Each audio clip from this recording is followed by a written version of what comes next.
Hello friends, आज की इस वीडियो में आप सीखेंगे डार्क क्लाउड कवर पैटर्न जो मार्केट में रिवर्सल का अर्ली सिग्नल हमें देता है। इस पैटर्न को इग्नोर करना मतलब कि लॉस को इनवाइट करना है। इस वीडियो में हम इस पैटर्न की हर डिटेल को डिकोड करेंगे और आप सीखेंगे डार्क क्लाउड कवर पैटर्न क्या होता है, इसका स्ट्रक्चर, साइकोलॉजी, फॉल्स सिग्नल से बचने की ट्रिक और परफेक्ट एंट्री स्ट्रेटेजी भी हम बताएंगे। तो चलिए शुरू करते हैं। यह एक बियरिश रिवर्सल पैटर्न है जो अप ट्रेंड के अंत में बनता है। इसका मतलब है कि मार्केट में बाइंग प्रेशर है और प्राइस लगातार ऊपर जा रहा है। उस समय इस पैटर्न के बनने से अब मार्केट में रिवर्सल आ सकता है, जिससे प्राइस अब नीचे गिर सकता है। अब हम इस पैटर्न की साइकोलॉजी को समझते हैं। ट्रेडिंग में हर पैटर्न के पीछे मार्केट की साइकोलॉजी काम करती है और इसे समझना बहुत जरूरी है। इस पैटर्न की पहली कैंडल में बायर्स का पूरा कंट्रोल होता है और प्राइस ऊपर की तरफ जाता है और ट्रेडर्स को लगता है कि अप ट्रेंड जारी रहेगा। दूसरी कैंडल की शुरुआत में प्राइस गैप अप ओपन होता है, जिससे लगता है कि बायर अभी भी स्ट्रॉन्ग पोजीशन में है और जैसे ही प्राइस ओपन होता है उसके बाद सेलर्स हावी हो जाते हैं और प्राइस को नीचे धकेलते हैं। पहली कैंडल की बॉडी के 50% से अधिक को कवर करके नीचे क्लोज होती है। इसका मतलब है कि सेलर्स हावी हो चुके हैं, बायर्स अब कमजोर हो गए हैं, जिस कारण से सेलर्स मार्केट में अपना कंट्रोल ले रहे हैं, जिससे हमें बियरिश रिवर्सल का सिग्नल मिलता है। अब हम कुछ एग्जांपल से समझेंगे कि हमें इस पैटर्न पर कब ट्रेड एंट्री लेनी चाहिए और कब ट्रेड को अवॉइड करना चाहिए। First is wait for confirmation. अब इसको एग्जाम्पल से समझते हैं।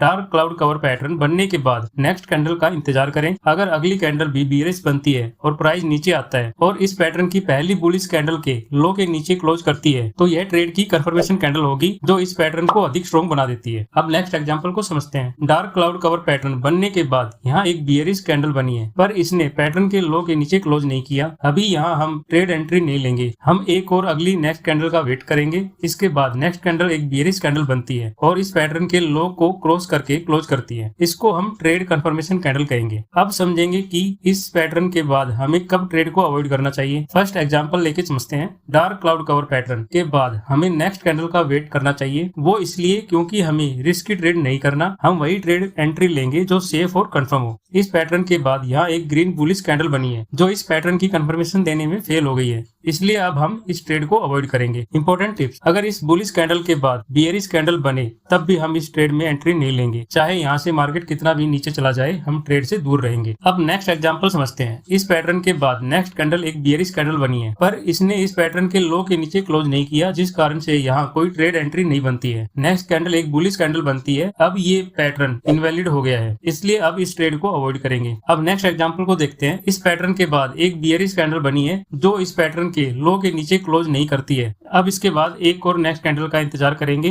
पर इसके बाद जो नेक्स्ट कैंडल बनती है वो डोजी कैंडल बनना स्टार्ट हो जाती है। दोस्तों, आपको पता ही है डोजी कैंडल जब भी बनती है तब मार्केट में इनडिसीजन का माहौल होता है, क्योंकि डोजी बनने से मार्केट में कंफ्यूजन का माहौल है, इसलिए ये ट्रेड अवॉइड करना ही सही है। अब नेक्स्ट एग्जांपल को समझते हैं। यहाँ डार्क क्लाउड कवर पैटर्न के बाद एक बियरिश कैंडल बनी है और प्राइस धीरे धीरे नीचे की तरफ आ रहा है और प्राइस इस पैटर्न के लो के नीचे भी जाता है, पर प्राइस तेजी से ऊपर निकल जाता है और लॉन्ग लोअर विक के साथ प्राइस अपने ओपनिंग के ऊपर क्लोज करता है, जिससे एक लॉन्ग लोअर विक के साथ बुलिश कैंडल बनती है। पर इस कैंडल के बनने से पहले बियरिश कंफर्मेशन नहीं मिल पाती है जो इस पैटर्न के बाद हमें चाहिए, पर हम इस ट्रेड को अवॉइड करेंगे। दोस्तों, क्या आपके साथ भी कभी ऐसा हुआ है कि कैंडलस्टिक पैटर्न बना है पर आपने एंट्री की और मार्केट अपोजिट साइड चला गया? कमेंट्स में जरूर बताएं। दोस्तों, ये पैटर्न किसी अप ट्रेंड या रेजिस्टेंस एरिया के पास ही बनना चाहिए। चलिए आगे बढ़ते हैं। Second is always check volume. जब ये पैटर्न बने तो इसकी दूसरी कैंडल का वॉल्यूम चेक करना चाहिए। अगर इस बियरिश कैंडल का वॉल्यूम अधिक है तो इसका मतलब है कि सेलर्स का दबाव बढ़ रहा है, जिससे इस पैटर्न के बाद बियरिश रिवर्सल की संभावना और बढ़ जाती है। अगर इसका वॉल्यूम कम है तो ट्रेड को अवॉइड करें। Third is resistance area. हमेशा यह चेक करें कि यह पैटर्न किसी वैलिड रेजिस्टेंस लेवल के पास बन रहा है या नहीं। अगर यह रेजिस्टेंस के पास बनता है तो इसका रिवर्सल सिग्नल अधिक स्ट्रॉन्ग होता है। दोस्तों, बहुत से traders dark cloud cover pattern की दूसरी कैंडल की क्लोजिंग पर ही ट्रेड एंट्री ले लेते हैं, पर मैं इस ट्रेड एंट्री को रिस्की मानता हूं। दोस्तों, मैंने जो एग्जांपल अभी इस वीडियो में दिए हैं इनकी चार्ट पर प्रैक्टिस करें। अब आपको क्लियर हो गया होगा कि कैंडलस्टिक पैटर्न के बाद तुरंत एंट्री नहीं करनी चाहिए। जब कोई पैटर्न बनता है उसके बाद सही एंट्री पॉइंट का वेट करें, जल्दबाजी नहीं करें। चलिए अब समझते हैं इस पैटर्न पर ट्रेड एंट्री कैसे लेंगे। अब हम बारी बारी उन सभी वैलिड पैटर्न पर ट्रेड एंट्री सीखेंगे। ये हमारा फर्स्ट वैलिड पैटर्न एग्जांपल है। यहाँ पर इस कंफर्मेशन कैंडल की क्लोजिंग पर शॉर्ट पोजीशन लेंगे और इस पैटर्न के हाई पर स्टॉप लॉस लगाएंगे। टारगेट हमारा नेक्स्ट सपोर्ट लेवल होगा, या फिर टारगेट अपने स्टॉप लॉस का 2 से 3 गुना तो होना चाहिए। नेक्स्ट वैलिड एग्जांपल, यहाँ इस पैटर्न के बाद बियरिश कैंडल बनी है जिससे हमारी ट्रेड की कंफर्मेशन नहीं हुई है और इसके बाद वाली नेक्स्ट बियरिश कैंडल ने इस पैटर्न के लो के नीचे क्लोज कर दिया, जिससे ये हमारी कंफर्मेशन कैंडल हो गई। अब हम इस कैंडल की क्लोजिंग पर शॉर्ट पोजीशन लेंगे। इससे पहले वाली बियरिश कैंडल के हाई पर यहाँ स्टॉप लॉस लगाएंगे, तो यहाँ हमारा स्टॉप लॉस बहुत छोटा होगा। दोस्तों, कभी भी बिना स्टॉप लॉस के ट्रेड नहीं करना चाहिए। दोस्तों, इस वीडियो में आपने सीखा डार्क क्लाउड कवर पैटर्न का स्ट्रक्चर, इस पैटर्न के पीछे की साइकोलॉजी, और आपने सीखा वैलिड और इनवैलिड पैटर्न की पहचानने की ट्रिक, और इसके साथ ही ट्रेड एंट्री कैसे लेनी चाहिए ये भी आपने सीखा। अगर आपको यह वीडियो पसंद आया हो तो